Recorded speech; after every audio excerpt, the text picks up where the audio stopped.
வாங்க. இப்போ நம்ம கொல்லிமலைக்கு 3வதா வந்திருக்க இடம் பார்த்தீங்கன்னா, ஆகாய கங்கை அருவிக்கு தாங்க வந்திருக்கோம். இப்போ இங்கே வந்து ஒரு ஆளுக்கு வந்து டிக்கெட் வந்து ரூ. 30. நம்ம பிளாஸ்டிக் பாட்டிலோ, பிளாஸ்டிக் கவரோ வச்சுருந்தா ஒரு கவருக்கு ரூ. 10.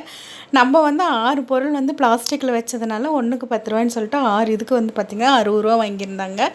அப்புறம் அதை நம்ம வந்து கீழே நம்ம வந்து குளிக்கிறதுக்கு வரோம், அந்த இடத்துல சாப்பிட்றோம், தண்ணியெல்லாம் குடிச்சிட்டு அந்த கவரை திரும்ப வந்து நம்ம மேலேயே கொண்டு போய் காமிச்சோம் அப்படின்னா அந்த கவருக்கு உண்டான காசை நம்மக்கிட்ட கொடுத்துருவாங்க. அது எதுக்காக வாங்குறாங்கன்னு பார்த்தீங்கன்னா, இப்போ சாப்பிட்டுட்டு கண்ட இடத்துல இந்த மாதிரிலாம் கவரு, பாட்டில் எல்லாம் தூக்கி எறிஞ்சிட்டு போயிடுவாங்க.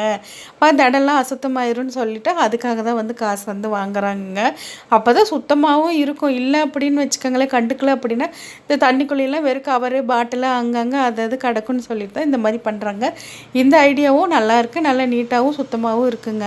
ஆகாய கங்கை அருவி வந்து பார்த்திங்கன்னா ரொம்ப வந்து கஷ்டங்க.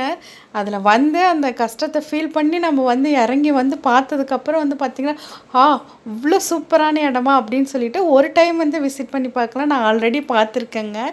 இந்த தடவை வந்து நம்மளால் வந்து போக முடியல. ஏன்னு பார்த்திங்கன்னா கால்வலி வந்துருச்சு. ஒரு 250 படிக்கட்டு தான் வந்து இறங்கியிருப்பேன். அதுக்கு மேலே நானும் வரலன்ட்டு அண்ணன் வந்து நானும் இருந்துக்கிறேன், நானும் போகலன்னு சொல்லிவிட்டு அண்ணி, எங்கள் பொண்ணு, என்னோடய ஹஸ்பண்ட் இவங்க 3 பேர் தான் வந்து குளிக்கிறதுக்கு வந்து போயிருந்தாங்க. போயிட்டு வந்துட்டு இவங்க வேறு அப்படியே 2 மலைகளுக்கு நடுவில் அப்படியே தண்ணி ஊற்றுறது, அப்படி ஜில்லுன்னு இருக்குது, அப்படி இருக்குது, இப்படி இருக்குது அப்படின்னு சொல்லிட்டு இருந்தாங்க. நீங்கள் தான் மிஸ் பண்ணிட்டீங்க, மொல்லமாக வந்து படி இறங்கியிருக்கலாம் அப்படின்லாம் சொன்னாங்க. நம்மளால படி இறங்க முடியல. சரி, இதுக்கு மேலே போயிட்டு யாருக்கும் கஷ்டத்தை கொடுக்க வேணான்னு சொல்லிட்டு நாங்கள் பாட்டுக்கு அமைதியாக இருந்துட்டோம். இந்த இடத்துல எனக்கு நிறைய புது எக்ஸ்பீரியன்ஸ்லாம் நிறைய கிடச்சிதுங்க.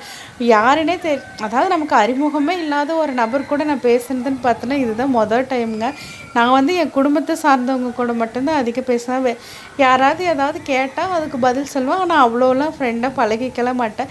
இந்த இடத்துல வந்து பார்த்திங்கன்னா வரவங்க எல்லாருமே நல்லா ஜாலியாக பேசுனாங்க. நானும் அவங்கக்கிட்ட ஜாலியாக பேசிகிட்டு இருந்தேன். குழந்தைங்க, இந்த பசங்க, அதுக்கப்புறம் வந்து பார்த்திங்கன்னா வயசான ஆயா அந்த மாதிரி இருக்கவங்கலாம் நல்லா பேசுனாங்க. அப்புறம் வந்து பார்த்திங்கன்னா பெரியவங்களும் ஓரளவுக்கு மீடியமாக இருக்கவங்க எல்லாத்துக்கிட்டையுமே நல்லா பேசினா. அவங்களும் நீங்கள் போய் கீழே இறங்கி பாருங்கள், இவ்வளோ தூரம் வந்துட்டீங்க, இன்னும் கொஞ்சம் தூரம் வந்து போய் பாருங்கள், நல்லாயிருக்கும் அப்படின்லாம் சொன்னாங்க. இல்லைம்மா எனக்கு கால் வலிக்குது, நான் வந்து போக முடியல அப்படி தான் வந்து எல்லாத்துக்கிட்டையுமே சொல்லிட்டு இருந்தேன். அவங்க இன்னுமே இந்த ஒரு தடவை வந்துட்டீங்க, மறுக்கா வரப்போ இல்லை நான் ஆல்ரெடி வந்திருக்கேன் அப்படின்னு சொன்னாங்க. சரி சரி அப்படின்னு சொல்லிட்டு அவங்களும் பேசிட்டு புது அனுபவம் நிறைய